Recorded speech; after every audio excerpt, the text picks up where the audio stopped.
Bonsoir à tous et à toutes. Je vous remercie d'être présents parmi nous ce soir. Je remercie aussi le patronage laïque Jules Vallès. Est-ce que vous m'entendez bien d'abord? Parce que voilà, on a réglé les micros assez rapidement, donc je voudrais que ça soit confortable pour tout le monde.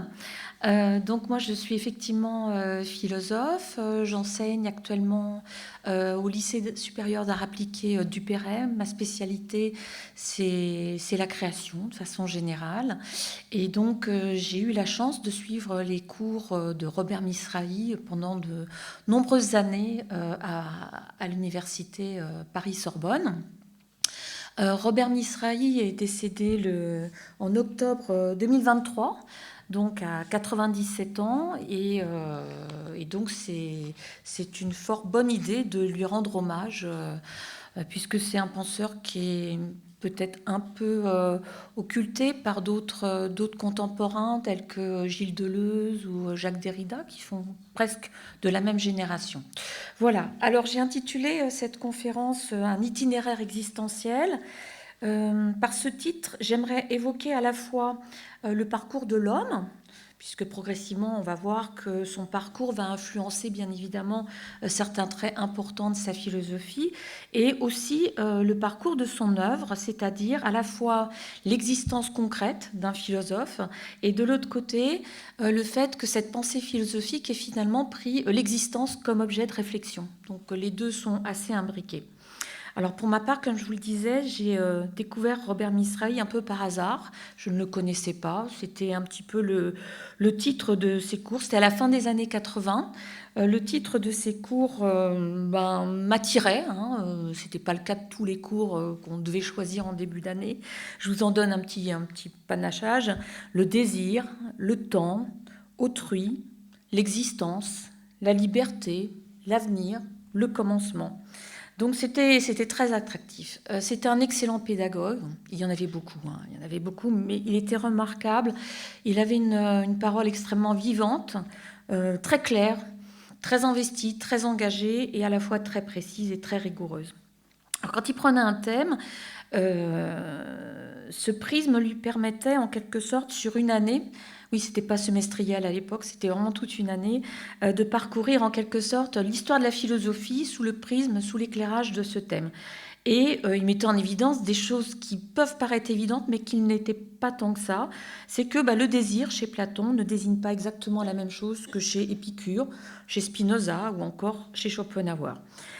C'était pas forcément l'angle d'approche de nombre d'autres universitaires qui soit tendaient à lisser les aspérités, les différences entre les différents auteurs, entre les différents philosophes, ou bien donc oui, ce qui creusait avec beaucoup d'excellence un auteur fétiche, si vous voulez. Donc là, on avait un panorama qui était très intéressant et on voyait que la prise en charge de ce thème était éclairée par une pensée, mais avec beaucoup de discrétion. Robert Misrahi ne faisait pas court sur sa philosophie. Mais on sentait que ce fil de lecture et d'articulation entre les auteurs était animé par une vision des choses qui dépassait les qualités excellentes d'un spécialiste d'histoire des idées. Donc c'était toujours des cours qui nous mettaient fort en haleine et qui nous motivaient beaucoup. Alors, il a publié plus d'une quarantaine de livres durant sa longue existence. Un certain nombre sont consacrés à Spinoza, on va s'arrêter sur cette influence majeure pour lui, et une majeure partie développe tout simplement sa propre pensée. Alors, certains ne connaissent pas peut-être ici Robert Misrahi, donc je dois dire en deux mots quelle est sa philosophie qui me semble unir, on va dire, cet ensemble d'ouvrages. Pour le dire simplement, la philosophie de Robert Misrahi est une philosophie du bonheur. Il se ressource quelque part à l'inspiration de nombre de philosophies de l'Antiquité qui, malgré toutes leurs différences, avaient quand même pour point commun de penser qu'un des buts de la philosophie, c'était de permettre de construire une existence heureuse, même si chacun entendait par là des choses fort différentes. Entre Platon et Épicure, on voit que le contenu qu'on peut mettre à la vie heureuse peut être extrêmement différent. Mais il se ressource à ça. Alors simplement, cette philosophie du bonheur, elle ne vient pas comme ça uniquement de la philosophie antique. Elle est une philosophie qui s'ancre dans un itinéraire existentiel personnel qui est difficile et qui va être semé d'embûches. Et j'aimerais commencer par vous faire une petite présentation de l'aspect donc de la vie personnelle de Robert Misrahi. Pour ça, on a un excellent document puisqu'il a écrit son autobiographie en 2012. Donc, évidemment, plutôt quand il était une personne avec un certain recul. Cette autobiographie s'appelle La nacre et le rocher. Elle est éditée chez Encre Marine. Évidemment, comme toute autobiographie, c'est rédigé, c'est restructuré en fonction de ce qui rétrospectivement lui paraît important. Mais néanmoins, on a des aspects très factuels de son existence qui sont des bons piliers pour un petit peu voir comment on devient philosophe en quelque sorte, hein, d'où ça vient. Alors il naît en 1926, en janvier 1926, dans une famille d'immigrés juifs qui venaient de Turquie, dans un milieu extrêmement modeste. Son père était tailleur, sa mère souffrait d'énormément de troubles psychotiques, elle sera internée et finira sa vie internée en hôpital psychiatrique. Elle est internée lorsque Robert Misrahi était très jeune, à 8 ans. Donc pour lui, c'est quelque chose d'assez difficile puisqu'il se retrouve finalement assez seul dans une certaine solitude, dans un vide familial puisque son père soit travaillait, soit cherchait du travail. Et il avait un frère qui lui aussi sera placé dans de la famille proche puisque le père ne pouvait pas assumer en quelque sorte à lui seul la prise en charge de ses 2 enfants en bas âge. Donc on voit que les perspectives d'avenir à ce moment-là de Robert Misrahi sont très très éloignées d'un parcours universitaire philosophique conséquent. Lui-même est tout à fait ignorant de ce que peut être son avenir. Il raconte dans son autobiographie qu'en 1938, à l'âge de 12 ans, il rencontre un oncle qui lui offre une place d'apprenti dans un salon de coiffure. Alors lui, il est très enthousiaste, il dit enfin je vais avoir quelque chose comme objectif pour gagner ma vie. Il rentre chez lui, il raconte cette bonne nouvelle à son père qui s'énerve et qui lui dit qu'il n'en est absolument pas question et qu'il continuerait l'école. Donc ça, plusieurs fois, son père va vraiment être, malgré son absence, quelqu'un qui va dire ce qu'il faut à des moments importants de la vie de Robert Misrahi. Alors, en 1939, c'est la déclaration de guerre. À ce moment-là, la mairie du 13e arrondissement décide d'envoyer les enfants, d'évacuer les enfants vers l'arrière, dans un château qui se situe au nord d'Angers. C'est un événement très important auquel Robert Misrahi accorde beaucoup de place dans son autobiographie, puisqu'il vit une sorte de contraste, si vous voulez, entre son milieu modeste, triste, avec peu d'entourage familial et une ambiance dans une demeure qu'il décrit presque comme un château, en fait, hein, voilà, c'était peut-être délabré, mais pour lui, avec ses yeux d'enfant, c'était une demeure magnifique dans une ambiance en quelque sorte de colonie de vacances, avec une ambiance très dynamique qui comblait en quelque sorte sa solitude dans sa vie quotidienne. Alors, cette expérience, pourquoi je m'y arrête? Parce qu'il s'y arrête et aussi on voit que pour lui, elle ancre en lui l'idée que le bonheur, il l'approche là, un petit peu, de façon éphémère, et ça ancre en lui cette idée très très forte que ce petit noyau, ce petit rayon de lumière, parfois comme il l'écrit, lui montre qu'une existence heureuse est peut-être possible et envisageable. Voilà.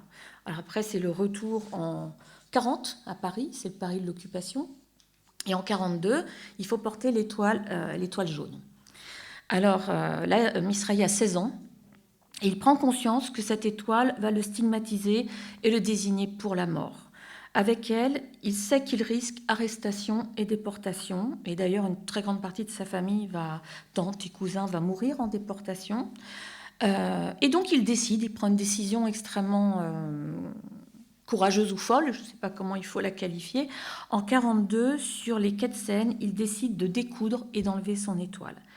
Et là aussi, c'est une décision importante pour comprendre que la place de l'acte libre qui aura une grande place dans sa philosophie, n'est pas une position de principe théorique. C'est d'abord un vécu d'un jeune homme, 16 ans, qui n'est encore pas du tout engagé dans la philosophie, mais qui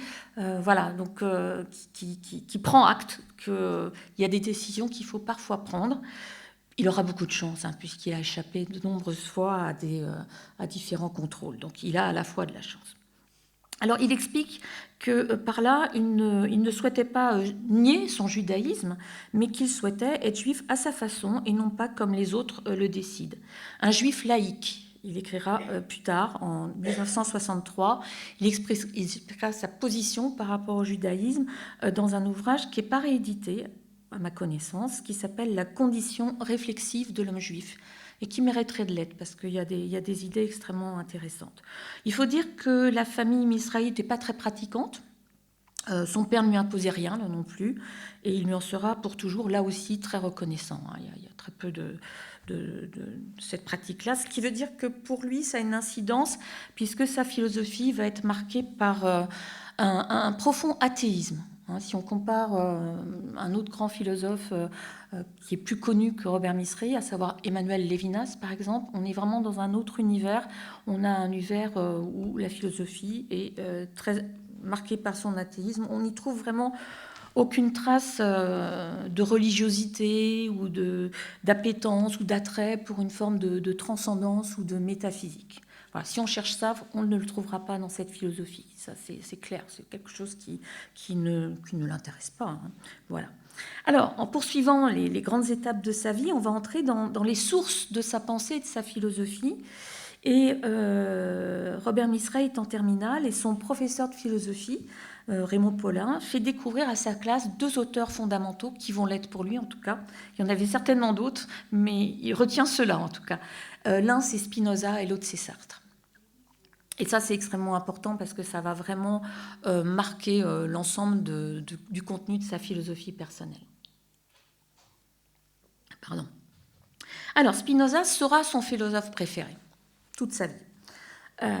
Il commente ses œuvres, il éditera sa correspondance à la Pléiade, que l'on trouve encore disponible, dès 1954. Il va proposer plus tard une nouvelle traduction de l'éthique, qui est disponible en livre de poche, et qui est très intéressante, déjà par la qualité de l'écriture et de la traduction, qui est quand même très accessible, et surtout pour tout son appareil critique de notes extrêmement précieux pour entrer dans cette pensée qui n'est pas si simple d'accès quand on n'a pas un passeur ou un cours ou des tutos actuellement pour entrer dans cette pensée. Alors, en terminale, il découvre aussi Sartre. Son professeur avait donné à lire L'Imaginaire, qui était publié en 1940. Il est vraiment contemporain de publication de livres extrêmement importants. Et il signale à sa classe l'apparition, qui va venir, d'un ouvrage important, qui est L'être et le néant. Donc à la lecture de ce livre que Misrahi s'empresse de lire dès qu'il est publié, en 1943, à 17 ans, il est porté par l'enthousiasme de cette lecture. Il veut rencontrer ce philosophe qui parle si bien de la liberté. Il y a vraiment une résonance pour lui avec cette question de la liberté. Et il lui écrit au Café de Flore. Eh bien, Sartre va lui répondre. Et c'est le début de rencontres qui se dérouleront des années, tous les mois, à peu près tous les mois, ils se rencontrent. Il y a aussi une information importante, c'est que Sartre veut absolument qu'il continue des études. Il sait qu'il vient d'un milieu modeste et il va le soutenir financièrement jusqu'à ce qu'il obtienne son agrégation de philosophie. Ça, c'est l'aspect de Sartre qu'on ignore peut-être, mais Misrahi n'était pas le seul à être ainsi soutenu. Quand il y avait des jeunes étudiants qui auraient pu renoncer, eh bien, Sartre donnait sa petite enveloppe régulièrement pour les soutenir. Il lui permettra aussi de publier un grand nombre d'articles dans sa revue Les Temps modernes. Donc ça, c'est aussi important. Encore étudiant, Misrahi suit aussi les cours de quelqu'un que vous connaissez certainement, qui est Gaston Bachelard. Il est très sensible à cette enfin, je veux dire, il nous en parlait nous-mêmes. Hein. On sentait qu'il avait été sensible à la fois au contenu de la pensée et à la personnalité de Bachelard, une personnalité chaleureuse, et aussi à sa pensée qui savait articuler aussi bien une réflexion sur l'imagination créatrice que sur la rationalité scientifique. C'était pas, les deux ne se jouaient pas l'un contre l'autre, il y avait, même si c'est pas dans les mêmes ouvrages, mais c'était quelque chose qui était complémentaire. Mais Misrahi sera particulièrement marqué par les ouvrages consacrés à la rêverie matérielle, hein, autour des 4 éléments, l'eau, l'air, la terre, le feu. Donc, quand il a son agrégation de philosophie, Misrahi enseigne plusieurs années au lycée, dans le secondaire, et il deviendra plus tard, en 1965, maître assistant auprès de Vladimir Yankelevitch. Donc c'est aussi, vous voyez, un petit peu l'environnement intellectuel. Il avait été étudiant, il en avait été l'étudiant, il admirait sa verve, son éloquence, son enthousiasme, son humour, sa joie de vivre. Il savait déployer une pensée très organisée, structurée, sous un enlourd à la fois inspiré. Hein, vous connaissez les titres, le je ne sais quoi, le presque rien, l'inachèvement. Donc c'était des choses qui ont aussi intéressé Robert Misrahi. Alors, Yankelevitch sera le directeur de sa thèse sur la liberté, puisqu'il ne se contente pas d'avoir l'agrégation, il continue et il fait de la recherche, qui est publiée en 1969 sous le titre « Lumière, commencement, liberté ». À cette époque, on faisait 2 thèses, et la deuxième est consacrée à Spinoza, et elle sera aussi sous la direction de Yankelevitch, et elle sera publiée sous le titre « Le désir et la réflexion chez Spinoza ». Donc là aussi, on voit l'articulation de 2 thèmes qui vont être extrêmement importants dans sa propre philosophie. Plus tard, il succédera à son maître, et il reprendra le cours de philosophie morale et politique à la Sorbonne, où il enseignera jusqu'en 1997. Voilà. Et moi, je l'ai suivi quand même une quinzaine d'années, par-delà l'obtention des diplômes, parce qu'il y avait quelque chose qui se renouvelait régulièrement dans ses cours. C'était jamais la répétition de la même chose. Et puis, on entrait dans des auteurs parfois difficiles d'accès, tels Spinoza. Donc ça, c'était quand même assez précieux. Alors, vous voyez un petit peu la biographie et puis les sources philosophiques qui sont à présent un petit peu identifiées. Alors, j'aimerais m'arrêter sur quelque chose, comme on l'a dit en présentation. Le rapprochement entre Spinoza et Sartre n'est pas du tout évident. Si vous connaissez un petit peu les personnes et leur champ de pensée, on a d'un côté un philosophe déterministe, hein, Spinoza, et de l'autre côté un philosophe de la liberté, Sartre. Donc, a priori, ils sont plutôt inconciliables, incompatibles. Alors ça, c'est toujours le génie des créateurs et des penseurs de savoir faire articuler des contraires et d'en faire quelque chose d'autre. Alors, il ne faut pas se cacher, même si Misrahi a toujours admiré Spinoza, il a aussi émis de sérieuses réserves envers son déterminisme. Ça, c'est quelque chose pour lequel il avait des réserves. Bien sûr, on l'oublie parfois, il y a place pour la liberté chez Spinoza. Une liberté, par exemple, politique ou une défense de la liberté d'expression dans son traité théologico-politique, mais aussi une place à la liberté dans la dernière partie de l'éthique qui s'intitule « De la liberté humaine ». Toutefois, cette liberté, elle se fonde essentiellement sur une connaissance lucide des déterminismes qui nous entourent, et elle se définit in fine comme une forme d'autodétermination. Tout ça n'était pas satisfaisant pour Robert Misrahi, il s'y sentait un petit peu à l'étroit, tout en reconnaissant qu'au XVIIe siècle, bien évidemment, le déterminisme était constitué une forme de force doctrinale face à la superstition, à la pensée magique ou même au fatalisme. C'est vraiment un progrès de penser que la nature est animée par des lois, des déterminismes et non pas par des forces occultes. Hein. Donc ça, c'est quelque chose d'extrêmement important. Mais pour Misrahi, au XXe siècle, le déterminisme ne pouvait pas devenir un concept à usage permanent pour expliquer et comprendre les affaires humaines, pour comprendre l'existence. Et c'est là, justement, que Sartre va intervenir en tant que philosophe de la liberté. Alors, Sartre établit, hein, c'est un point fort, en tout cas du premier Sartre, tel que Misraï le rencontre, hein, l'être et le néant, et pas le Sartre de la critique de la raison dialectique. Sartre établit que l'homme est libre, mais pas à la façon de Descartes. On a une tradition française classique, hein, d'une défense de la liberté, mais parce que pour Descartes, l'homme il est libre parce qu'il est par essence doté d'un libre arbitre qu'il distingue des animaux-machines. Il y a une dotation comme ça naturelle. Alors, pour Sartre, la liberté est l'autre nom de la contingence. C'est-à-dire que à chaque instant, contingence, ça désigne le fait qu'à chaque instant, nos actes, nos choix pourraient être autres que ce qu'ils sont. Ça, c'est ce que désigne en tout cas Sartre par contingence, et c'est un petit peu l'équivalent pour lui de la question de la liberté. Dès qu'on a la possibilité de pouvoir faire autre chose, on est dans une situation de contingence et d'expression d'une forme de liberté. À chaque instant, pour Sartre, et c'est vraiment quelque chose dans lequel va s'inscrire Misraï, nos actes peuvent être différents de ce qu'ils étaient dans le passé immédiat. Et non pas comme ça, mais c'est parce qu'il se dirige vers le futur selon un certain éventail de possibilités, plus ou moins large, plus ou moins étroit, mais il y a un éventail de possibilités. C'est cette contingence qu'exprime la liberté. Donc c'est ça que reprend Misraï.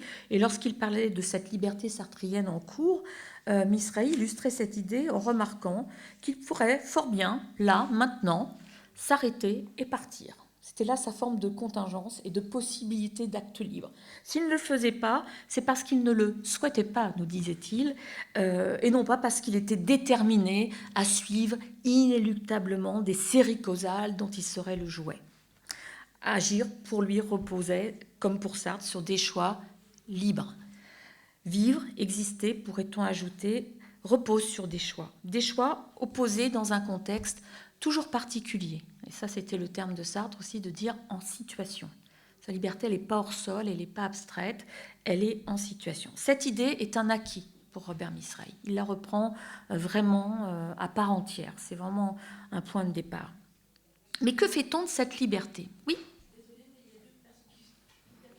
Ah, c'est dans le...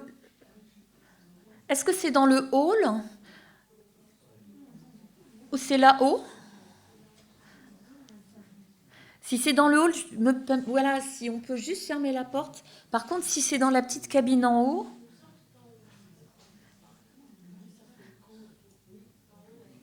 s'il vous plaît, Pauline, si vous m'entendez, je crois qu'on vous entend en fait dans la salle. Donc je ne sais pas si c'est un retour micro ou autre, mais ça gêne les gens qui sont au fond de la salle. Donc si, merci de le dire, hein, parce que moi d'ici, je ne l'entendais pas. Merci. Bon, on va voir si... N'hésitez pas, hein, s'il y a encore un souci. Vous m'entendez bien, par contre, suffisamment? Ok, d'accord. Très bien. Alors, on revient à la liberté de Sartre, vue par Misraï. Alors, que fait-on de cette liberté? Quelque chose manque. Ce quelque chose, ça va être la tâche de Misraï. Il nous dit être libre, mais pourquoi faire chez Sartre? Tout, n'importe quoi, la liberté semble être une fin en soi chez Sartre. Or, la liberté n'est pas une finalité pour Misraï. Elle est juste un moyen en vue d'une finalité. Alors laquelle? Bien laquelle il va la trouver, c'est sa petite alchimie personnelle. C'est là que Spinoza revient et va compléter à son tour Sartre. J'espère pas trop vous ennuyer avec cette jonglerie de références chez un philosophe, mais c'est intéressant de voir cette cuisine interne, d'où vient une philosophie personnelle. Alors, Sartre va être complété par Spinoza, puisque dans l'éthique, le but de la philosophie est affirmé par Spinoza dès le début de la deuxième partie, en disant qu'elle doit nous conduire, comme par la main, à la béatitude, ce qui va devenir pour Misraï une existence heureuse, ou à une joie stable, pour reprendre un concept qui est très présent chez Spinoza, autant qu'il est possible. Ça, c'est la petite précaution de Spinoza, autant qu'il est possible. Pas dans l'absolu, pas totalement, parce que c'est Ces objectifs inaccessibles bloquent toute action. Alors là, on a deux choses qui se complètent et l'éthique de la joie ou une philosophie du bonheur vont enfin donner corps à cette finalité qui est délaissée par Sartre selon Misrahi. Ça, c'est vraiment ce qu'il pense, mais voilà, c'est ça. Pour lui, c'est un même mouvement qui porte un individu vers le bonheur, vers un accomplissement de soi et vers une plus grande liberté. Voilà, donc les choses vont s'articuler de cette façon-là. On a le jeune chercheur, le jeune, voilà, qui a tous ces éléments-là. Alors, on pourrait remarquer que déployer une philosophie du bonheur dans l'après-guerre, c'est peut-être un petit peu osé. Hein, on a des penseurs comme Adorno qui vont pas du tout sur ce terrain-là. Des espoirs, des illusions pessimistes dominent dans une société occidentale qui, quoique éclairée par les Lumières, a tout de même sombré dans l'horreur de 2 guerres mondiales. Alors, est-ce que Misrahi, c'est ce qu'on lui reproche parfois quand on le lit un peu vite, se complète-t-il dans un optimisme béat qui occulterait les violences, les destructions, les conflits, les massacres, les inégalités de situation, la pauvreté, pour faire court, parce qu'on peut encore allonger la litanie. Et on peut se demander qu'est-ce que peut bien offrir à son temps une philosophie du bonheur, et j'ajouterais à notre temps, puisque un des objectifs de cette conférence hommage, c'est de vous donner peut-être envie de lire Robert Misrahi. À notre temps, si on ajoute à ce panorama eh bien, la résurgence des autocraties, les régressions sociales, le désastre écologique, voilà. Bonheur, joie, accomplissement, on pourrait craindre que Misrahi soit le précurseur d'un courant très foisonnant à notre époque de techniques de développement personnel. Vous voyez, le bonheur en 10 longs, en 10 leçons, trouver son bonheur dans sa tête et dans son corps, etc. etc. Voilà. Alors, ça serait aller un peu vite que de penser cela, et ça serait surtout oublier l'ancrage profond de cette quête du bonheur dans une expérience intime et personnelle de la douleur, de la souffrance en temps de crise. Ce serait oublier quand même sa jeunesse. Hein, quelle est-elle, dans quel contexte, etc. Or, précisément, pour lui, la quête du bonheur va être une réponse à cette douleur et à cette souffrance. J'aimerais rapprocher sa démarche d'un autre philosophe qu'on redécouvre un petit peu actuellement, qui a aussi été longtemps un petit peu oublié, un auteur qu'admirait aussi Robert Misrahi, qui est le philosophe allemand Ernst Bloch, qui est né en 85, c'est pas tout à fait la même génération, hein, 1977, philosophe allemand anti-nazi, déchu de sa nationalité par les nazis et exilé aux USA dans les années 40. Ernst Bloch rédige, pour ceux qui ne le connaissent pas, une très grande fresque qui s'appelle « Le principe espérance », qui est rédigée pendant son exil, qui sera publiée dans les années 50, 3 tomes, sur l'espoir et l'utopie, et qui exprime que dans la perte des situations, la visée d'un avenir ouvert et le rêve d'un monde meilleur demeurent salutaires. Donc là, il y a vraiment quelque chose qui me semble assez proche dans la démarche. Pas quelque chose un peu hors sol et de flottant qui oublierait les choses, mais qui justement, parce que les choses pourraient être tragiques, sont tragiques, il faut absolument ouvrir l'avenir et continuer à nourrir quelque chose qui soit de l'ordre de l'espoir. Voilà. Donc ça, c'est quelque chose que je voulais un peu mettre en parallèle. Alors, maintenant, on va entrer un petit peu plus dans sa philosophie. J'ai fait des choix drastiques, évidemment. Quand on a une philosophie qui se déploie sur une 60aine d'années, en réalité, vous imaginez bien qu'on ne peut pas... Alors, il y a des lignes, il y a des résonances, il y a des concepts récurrents qu'on retrouve aussi bien dès le début dans Lumière, Commencement, Liberté que dans des grands ouvrages symétriques qui sont très, très solides, La jouissance d'être, qui date des années 90. Donc, j'ai fait des choix. Il y a des choses dont je ne parlerai pas, mais vos questions m'amèneront peut-être à creuser des choses. Alors, les 3 choix que j'ai faits, c'est d'une part la crise, c'est-à-dire d'où il part, en quelque sorte, sa conception du sujet, qu'est-ce qu'un individu pour lui, et d'autre part, qu'est-ce qu'il entend exactement par vie heureuse. Et comme ça, j'ai l'impression de redonner un petit peu, voyez, les 3 jalons d'une certaine dynamique, parce que sa philosophie est très dynamique, et un petit peu comme comme la lecture de Spinoza, lorsqu'on entre vraiment dedans, on est pris par ce dynamisme de la pensée. On se sent engagé dans ce dynamisme, on se sent pris par ce dynamisme. Et c'est vraiment des lectures pas forcément faciles. Je pense à Spinoza en particulier et certains ouvrages de Misrahi. Mais il y a un dynamisme indéniable dans cette pensée qui mérite de s'y attarder. Alors, le premier point, c'est la crise. Le concept de crise traverse un grand nombre de livres de Robert Misrahi, du premier au presque dernier, et qu'il s'agisse de la crise de la philosophie, de celle de la démocratie ou de celle que peut traverser un individu, pour voir les trois aspects. Alors, qu'est-ce qu'il entend au juste par crise? Des choses très simples, c'est presque la définition dictionnaire, j'ai envie de dire. Une crise, nous dit-il, qu'elle soit personnelle ou politique, elle surgit comme l'éclatement d'une contradiction. On parle de crise quand il y a une contradiction.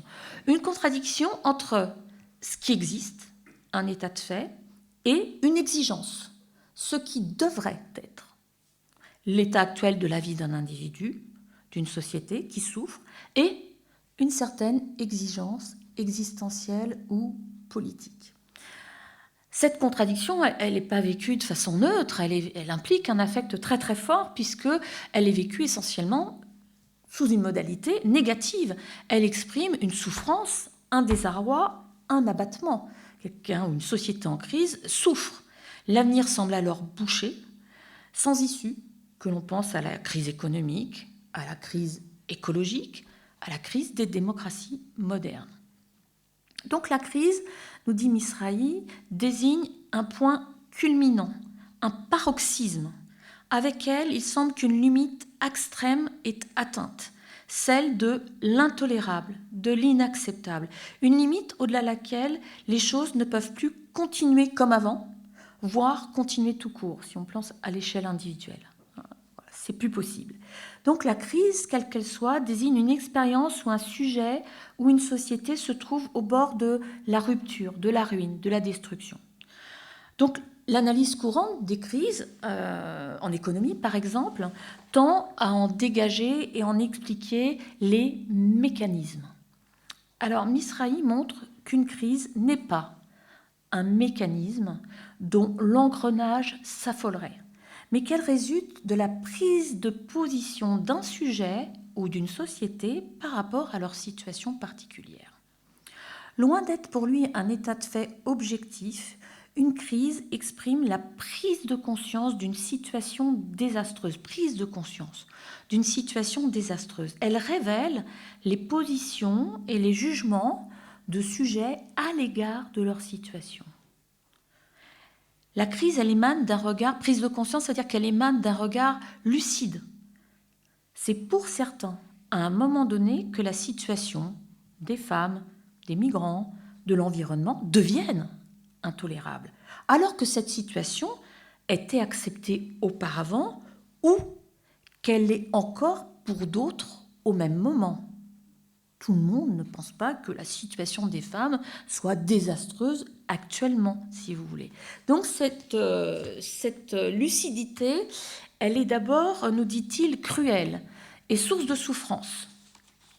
Et cette souffrance, pour Misrahi, n'est jamais justifiée comme acceptable. On ne va pas s'adapter ou accepter la souffrance d'une crise.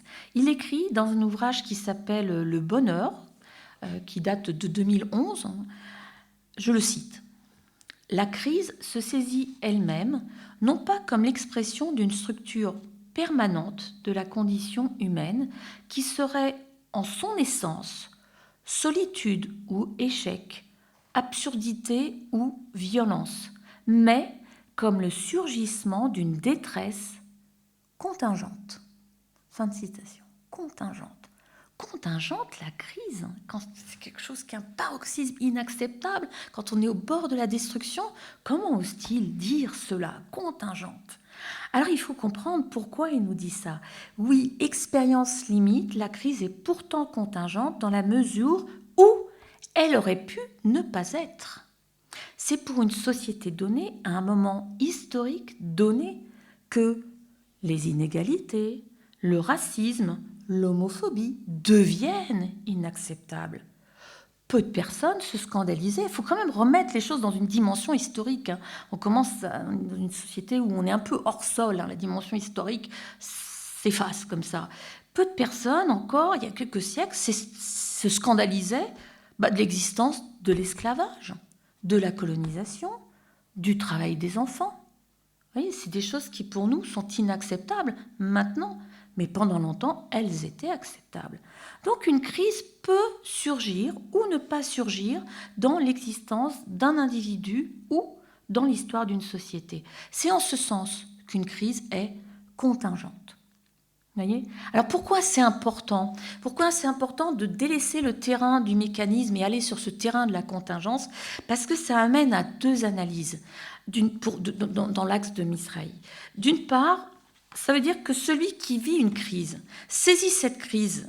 Quand il comprend qu'elle est contingente, il commence par le vivre comme un scandale et comme un drame, puisqu'il saisit que les difficultés, les souffrances réellement éprouvées pourraient tout aussi bien ne pas être, que d'autres, dans une situation similaire, comparable, ne vivent pas de crise particulière. Donc c'est d'abord quelque chose qui heurte et qui renforce l'aspect souffrant de cette crise. Mais c'est aussi dans cette contingence que le sujet va découvrir que le fait que cette crise puisse ne plus être si et seulement si ce qui est désiré était vécu, si une situation préférable était vécue, eh bien que cette crise pourrait ne plus être elle non plus.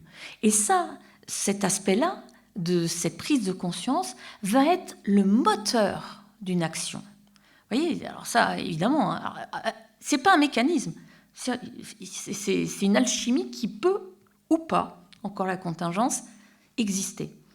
La situation dans une crise est insupportable car dépassable, mais insupportable et aussi dépassable. Vous voyez ce dynamisme qui se met là tout petit en place. Pour Misrahi, il n'existe aucune justification légitime d'une expérience destructrice de soi ou d'une partie de l'humanité ou de l'environnement.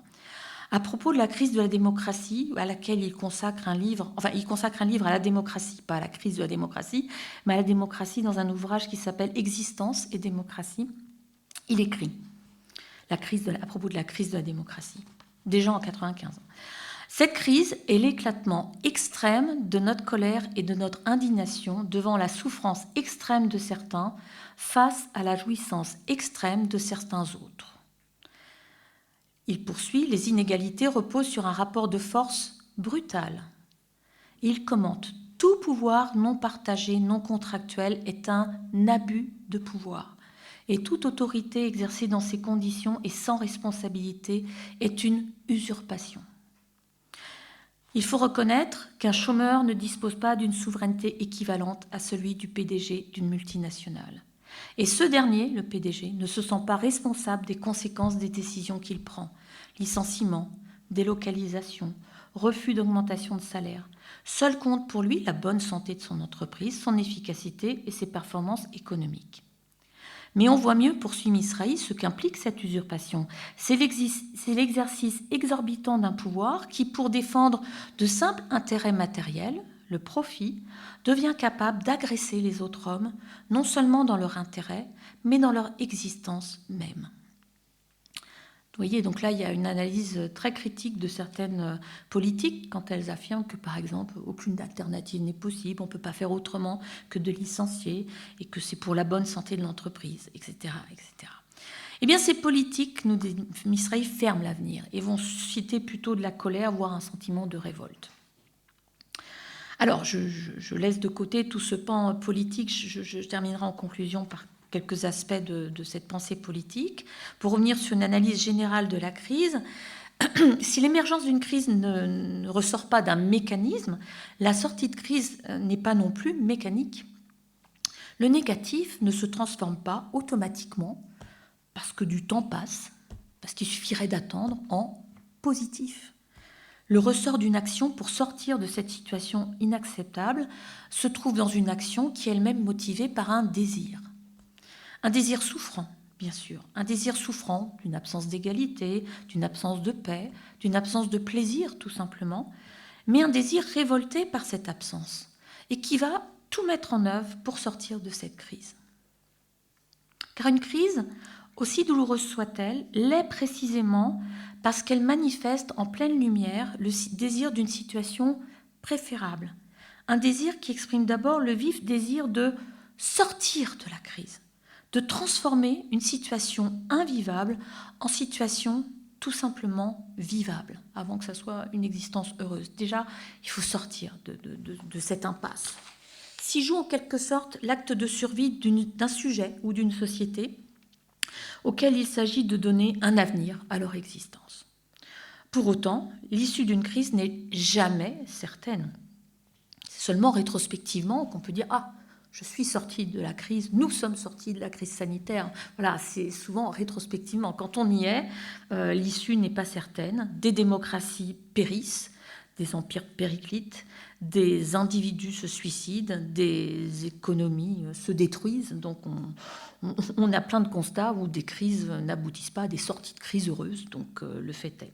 Mais une dynamique peut se mettre en œuvre et cette dynamique est plus porteuse que l'analyse en termes de mécanismes qui impliquent abattement, acceptation ou renoncement. Alors, qui sont ces individus qui, seuls ou collectivement, vivent et affrontent des crises ? La réponse de Misrahi va passer par l'élaboration d'une anthropologie, et c'est le deuxième point de sa pensée sur lequel j'aimerais m'arrêter, qui est que Misrahi s'inscrit dans une tradition, là aussi, qui est d'élaborer une philosophie du sujet. C'est le deuxième point.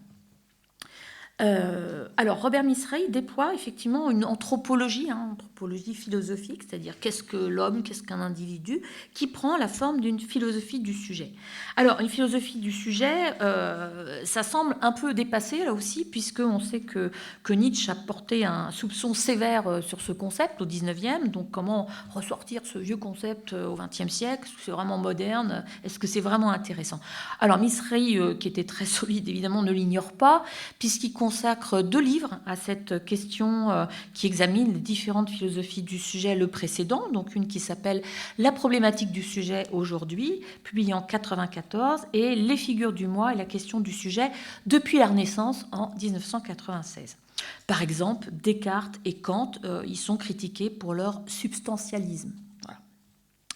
Mais Misrahi fait remarquer que l'abandon du sujet pose d'autres difficultés parce que quand il y a plus de sujets, ce sont des substituts qui vont prendre sa place, en particulier l'être avec un grand E, ou bien des structures, ou bien des processus qui, à ses yeux, vont acculer l'homme plutôt à la passivité. Et ça, s'il y a bien quelque chose qu'il combat, vraiment à titre personnel et à titre philosophique, c'est l'acceptation d'une forme de passivité, de renoncement.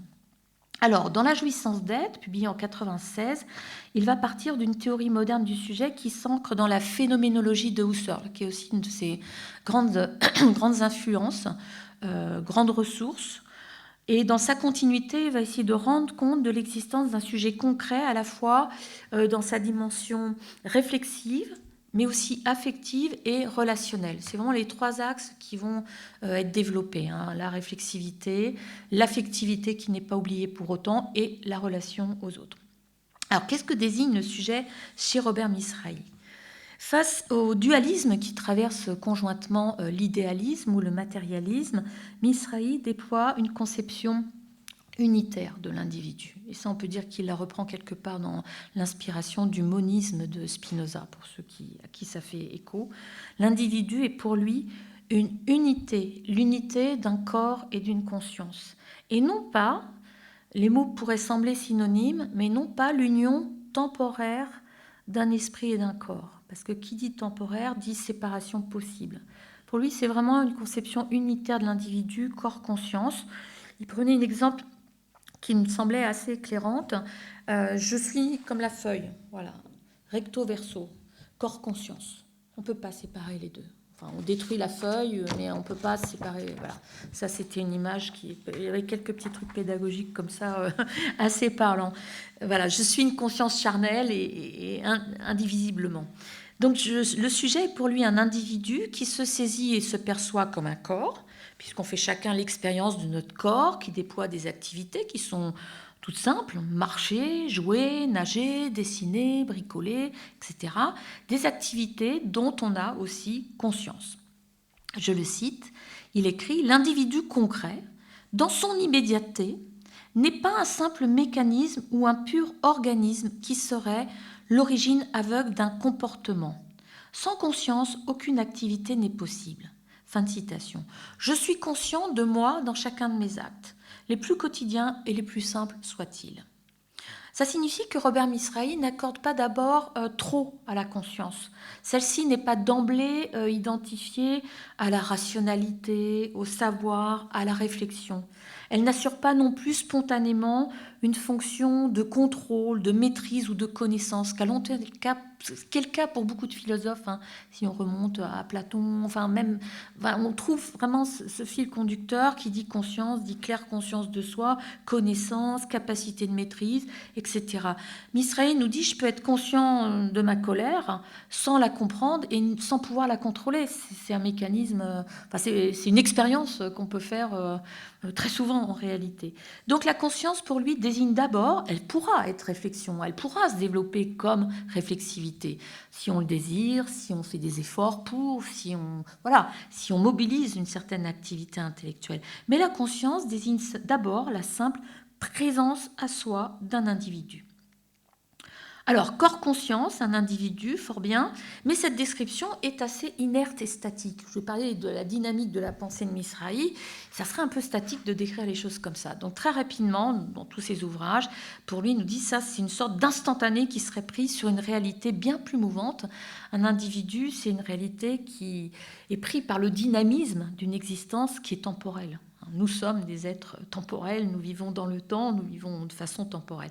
Et pour rendre compte de ce dynamisme, c'est pas tant la dimension temporelle qui va être explorée par Mizrahi que le fait que ce dynamisme, il est porté, l'existence temporelle en est presque une conséquence. Ce dynamisme, il est porté par un désir. Et c'est là l'autre point extrêmement important de sa philosophie du sujet, c'est que nous sommes des êtres de désir. Et là, il s'inscrit là aussi dans une très très longue histoire qui part d'Épicure, de Spinoza, qui passe par Schopenhauer, par Freud, et il remarque que pour eux, chacun à sa façon, le désir désigne la dynamique qui porte un individu. C'est cet aspect-là qu'il retient, malgré les grandes différences conceptuelles de chacun de ces auteurs que j'ai nommés. Il montre, Mizrahi, que ce désir s'exprime de façon concrète et singulière sous la forme de multiples désirs particuliers. Il écrit par exemple « Construire ou entreprendre, travailler, produire, créer, communiquer, voyager, contempler, jouir, se réjouir sont des activités concrètes qui peuvent être présentes dans toutes les dimensions de l'action individuelle ou collective. C'est à travers ces activités que se déploie le désir. » Et c'est toujours une philosophie concrète. Ce n'est pas des concepts qui... Tout le temps le souci de dire, voilà, faire tout ça, c'est exprimer de façon concrète des modalités particulières de nos désirs. Alors, entrons un petit peu plus dans le détail. Qu'est-ce exactement le désir pour lui ? Alors, vous le savez peut-être, on définit très souvent le désir comme un manque. C'est vraiment une définition classique de dire le désir est conçu comme un manque. Alors pour Mizrahi, ce manque ne rend compte que d'un seul aspect du désir, le fait que l'objet désiré soit absent. Oui, je manque de quelque chose quand je désire quelque chose. Mais cette description est pour lui partielle parce que cet objet qui manque ne vaut pas seulement comme manque. Cet objet, et là c'est aussi une ressource spinoziste, est aussi et surtout posé comme désirable. On se dirige vers quelque chose que l'on anticipe comme désirable. Un objet, le désir pose lui-même la désirabilité ou même la préférabilité de ce qu'il poursuit. Le désir est le mouvement d'un individu vers un objet, un but, un projet qui est posé par lui, à tort ou à raison, comme désirable, c'est-à-dire digne d'être poursuivi, d'être souhaité, voire aimé s'il s'agit de quelqu'un. Un objet posé comme désirable est anticipé comme source d'une satisfaction possible. Donc il y a plus que du manque derrière la définition du désir. Il y a un mouvement vers quelque chose, il y a un pôle affectif qui peut se tromper, mais on ne désire pas des choses comme ça, on les désire parce qu'on se projette dans quelque chose dont on pense qu'elle va être source d'une satisfaction réelle. Il y a vraiment un dynamisme à la fois temporel et affectif. Donc c'est ça qu'il met en évidence dans ses analyses nombreuses de la motivation du désir. Et c'est en ce sens que le désir est une des sources de l'affectivité, de notre affectivité. À la fois ambivalent, puisque souffrant quand l'objet n'est pas atteint ou définitivement pas atteint, ou comment dire, motivé par la recherche. Donc voilà, ce dynamisme est excitant. Et puis la rencontre parfois avec un objet du désir qui n'est pas toujours suivi de déception et de relance du désir, comme nous le montre Schopenhauer. T'as à peine tenu quelque chose, ça y est, la machine se remet en route et tu désires d'autres choses et t'en obtiendras si peu, etc. Donc on a une définition qui se situe, enfin une analyse plutôt, qui se situe un petit peu de façon plus nuancée, on va dire. Par contre, c'est vraiment la source de notre vécu affectif. L'individu nous vivons une existence affective du fait même que nous sommes désirants. Et c'est dans le désir, un désir souvent souffrant, que s'ancrent aussi les possibilités de dépassement et de transformation de son existence par un sujet. C'est là que tout se niche en quelque sorte. On a une ressource. À ce titre, je voulais remarquer aussi que la philosophie de Robert Misrahi est une philosophie du passage. Passage du négatif au positif. Passage du spontané immédiat au construit réfléchi. Passage d'une forme de passivité d'abattement à une forme d'activité. Et à plein de niveaux, quand on lit ça, c'est toujours extrêmement stimulant de voir comment on peut passer d'un registre à un autre. Et c'est toujours voilà, quelque chose qui est un peu sa marque générale. Pour lui, un individu peut passer d'une certaine modalité existentielle en crise, comme on l'a décrit tout à l'heure, vécue sous le signe de la souffrance, de la négativité, à une modalité préférable qui serait un petit peu satisfaisante. Et le moteur de ce passage est le désir de joie, d'une joie stable et durable. Pourquoi je dis stable et durable, pourquoi il l'écrit aussi, c'est parce que dans l'existence spontanée, les satisfactions que l'on peut éprouver sont souvent éphémères, sporadiques, ponctuelles. Et de façon générale, Misrahi nous dit, le sujet s'abandonne souvent au cours du temps qui l'emporte. Il vit d'ailleurs souvent un rapport versatile au temps qui oscille entre un instantanéisme à court terme, à courte vue, qui est favorisé par notre société de consommation, bien évidemment, la nostalgie d'un passé qui serait réconfortant, ou l'espérance en un avenir transcendant qui nous apporterait enfin sérénité et consolation. La situation est souvent un petit peu compliquée et dans ces complications, on voit que très souvent, c'est l'angoisse qui va surgir, l'angoisse face à la vie qui glisse, qui passe, angoisse face à la mort qui approche inéluctablement. Alors, pour lui, il y a une sortie de crise qui est possible, il y a un dépassement d'une existence malheureuse avec la construction d'une vie heureuse qui passe d'une vie marquée par le saut de la passivité vers celle d'une reprise en main de son existence. Et la mobilisation de tout ça, c'est un désir, c'est tout simplement un désir de joie, un désir de quelque chose de préférable, le fait d'être dans une situation inacceptable, et on va essayer de trouver des motivations, des ressorts. Alors cette voie, elle est difficile. Misrahi en a conscience, il ne suffit pas de l'écrire pour que... pas la méthode Coué, si vous voulez. Elle est difficile, non pas parce qu'elle serait difficile en soi conceptuellement, elle est difficile parce qu'il dit on a des ancrages psychologiques forts en réalité. On a peur. On a peur de changer, on a peur de s'engager dans son existence, on a peur d'affronter la construction de soi. Souvent, on s'ignore soi-même, on se méprise soi-même aussi, on se méprise très très souvent soi-même, pensant que ça vaut pas le coup, enfin que tant pis, etc., etc. Donc, il analyse très bien tous ces ressorts psychologiques qui font obstacle à la mise en route d'une dynamique qui soit un peu constructive. Et il écrit, par exemple, parce que ça, j'ai dû faire vraiment des choix drastiques. Il écrit dans Le travail de la liberté, c'est que la passivité peut se contenter du mimétisme, de la répétition de soi, des autres, des stéréotypes, le mimétisme, alors que l'activité doit affronter l'inconnu, inventer le possible, et assumer les risques de cette démarche. On ne sait pas. On ne sait pas où on va. Mais ce qu'on sait, c'est que là où on est, c'est vraiment... C'est triste, c'est malheureux, c'est de la souffrance. Donc, voilà, il faudrait s'engager dans ces voies un peu inconnues, non balisées, qui peuvent représenter un petit peu un saut dans le vide, sans, encore une fois, aucune garantie de réussite quant à l'avenir. Pourtant, nous dit-il, opérer un changement d'attitude et commencer à vivre autrement en rompant avec des habitudes de vie passives, négatives, réactives, conflictuelles, permet un petit peu de délaisser une forme de vanité existentielle, d'incohérence, de dispersion. Alors, je ne détaille pas toutes les pistes, toutes les analyses qu'il fait des éléments par lesquels on peut se détacher du négatif et peu à peu entrer dans quelque chose de positif. Ce qu'il nous dit, c'est que cette nouvelle manière d'être, elle ouvre sur une dynamique qui est orientée explicitement vers la construction d'une existence heureuse et substantielle.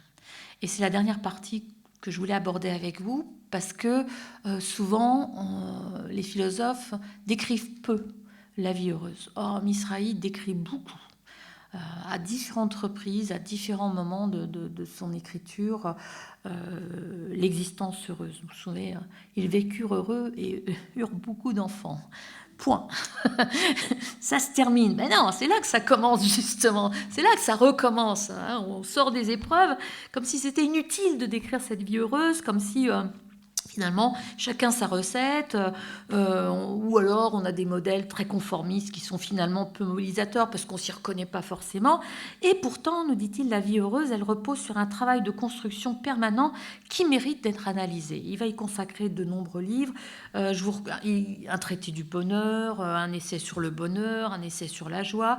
Et je vous recommande Les Actes de la joie, qui a été publié en 87, qui décrit le contenu vraiment avec un sous-titre qui est Fonder, aimer, agir, qui décrit bien les 3 aspects pour lui importants qui constituent une vie heureuse. Fonder, c'est-à-dire arrêter d'être un peu comme ça, passif, attendre que les choses arrivent, essayer de reprendre en charge, prise de conscience sur soi dans notre situation particulière. L'amour, on va y revenir, c'est sur ça que je vais beaucoup parler maintenant, et l'action. L'engagement qui prend la forme que vous voulez, ça peut être l'action, ça peut être le jardinage, ça peut être l'action politique, ça peut être ce que vous voulez après. Voilà, c'est simplement ces modalités-là, on peut décrire. Alors, la chose que j'aimerais mettre en évidence, c'est que le bonheur n'est pas envisagé par lui comme un état auquel parviendrait, comme une sorte de récompense, un sujet suffisamment sage et philosophe. Voilà. Ce serait la finalité. Non, pour lui, le bonheur, et là encore, philosophie très dynamique, est un acte, ou plutôt une synthèse d'actes que chacun doit savoir choisir. Car il remarque que la quête d'exhaustivité, elle n'est pas forcément une bonne idée, sinon à se risquer, comme le disait Sartre, à se définir en négatif par tout ce qu'on n'a pas fait, plutôt que par ce qu'on fait. L'important, c'est de se définir par ce qu'on fait et pas tout ce qu'on n'a pas fait. Ah, j'ai pas voyagé, j'ai pas écrit des livres, j'ai pas fait de cinéma, etc. Oui, mais qu'est-ce que tu as fait? C'est ça qui est important, qui nous définit. Et à notre échelle, c'est ça qui est important. Il écrit dans La jouissance d'être, le sujet ne peut pas être à la fois philosophe, poète, médecin, ingénieur, juriste, politique et enseignant. Il ne réalise pleinement ses possibilités que s'il n'en déploie que quelques-unes à l'exclusion des autres. Oui, il faut choisir. Ça, c'est pas une nouvelle. Hein. Voilà, un individu est un sujet fini. Chaque acte mobilise une énergie et une temporalité. C'est pourquoi chacun doit définir ce qu'il préfère en tenant compte de ses possibilités, de ses désirs et de ses ambitions. Alors pour Misrahi, ça a été la réflexion philosophique, l'enseignement, l'action politique aussi, et la contemplation esthétique. Ça, c'était aussi quelque chose d'extrêmement important. Une admiration pour les arts, pour la musique, voilà. Et la relation à l'autre, bien évidemment. La relation à l'autre est aussi un champ de réflexion qui est très, très développé par Misrahi. Dans la tradition d'autres philosophes contemporains. Cette relation peut être un élément structurant d'une vie heureuse sous la forme, alors il y a plusieurs choses qui sont analysées, la coopération, l'amitié et l'amour. Donc je vais m'arrêter sur l'amour pour terminer. Et on trouve des textes sur les autres aspects. Oui, l'amitié, c'est pas sur l'amitié, on trouve beaucoup de choses sur la coopération. Il y a des choses sur l'amitié, mais l'amitié pour lui, elle est limitée parce qu'il lui manque la sensualité que peut avoir une dimension amoureuse. Et là, il y a vraiment beaucoup de choses sur l'amour. Alors, bien sûr, là encore, aucune naïveté. Il sait que la relation amoureuse, elle ressemble souvent à un champ de bataille, miné de l'intérieur par la volonté de domination et par la jalousie. Dans un ouvrage qui s'appelle La joie d'amour, qui est assez récent, 2014, il écrit, dans les situations de jalousie, de l'amour qui va mal, le sujet finit par exiger de l'autre des témoignages d'amour qui deviennent des dus et font basculer l'autre dans l'obéissance et la dépendance. L'exigence s'instaure alors comme une relation dissymétrique et déséquilibrée. Cette jalousie, elle est fondée sur le fait qu'un des partenaires considère l'autre comme sa possession personnelle et sa propriété. Dès que cet autre va manifester un petit désir d'émancipation, eh bien, cette propriété lui échappe. Et dès lors, je cite Misrahi, colère, humiliation et enfin violence prennent le pas. Bon, à l'ère des procès pour féminicide, on voit exactement de quoi il est question. Alors évidemment, une autre modalité de l'amour est possible, une relation qui se fonde sur la liberté et sur le respect de l'autonomie de l'autre, à l'exclusion de tout rapport de domination et de soumission.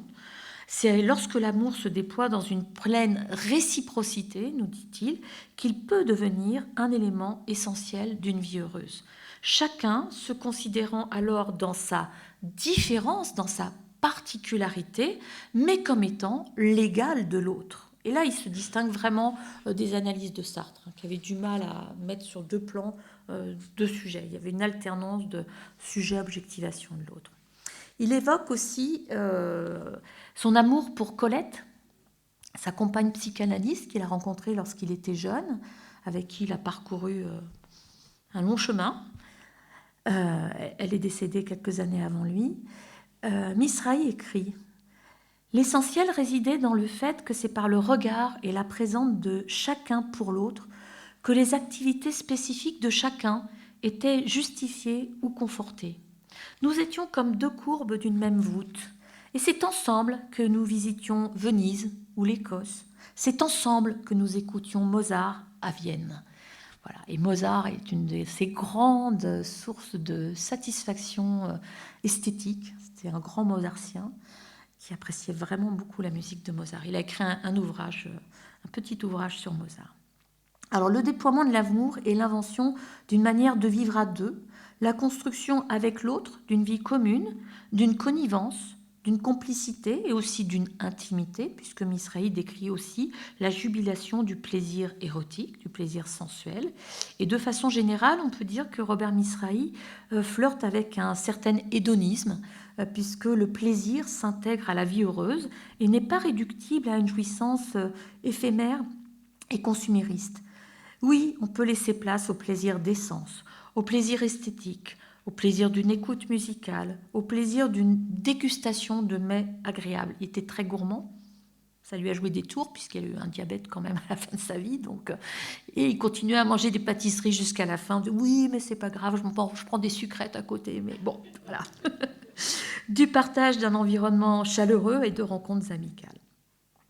Alors, voilà, je vous donne quelques éléments de cette existence heureuse. Toutefois, là encore, beaucoup de lucidité chez Misrahi, puisque la vie ne se déploie pas pour autant selon une méthode toujours positive et affirmative. Il demeure toujours, puisqu'elles sont contingentes, des expériences douloureuses et négatives, quoi qu'il en soit.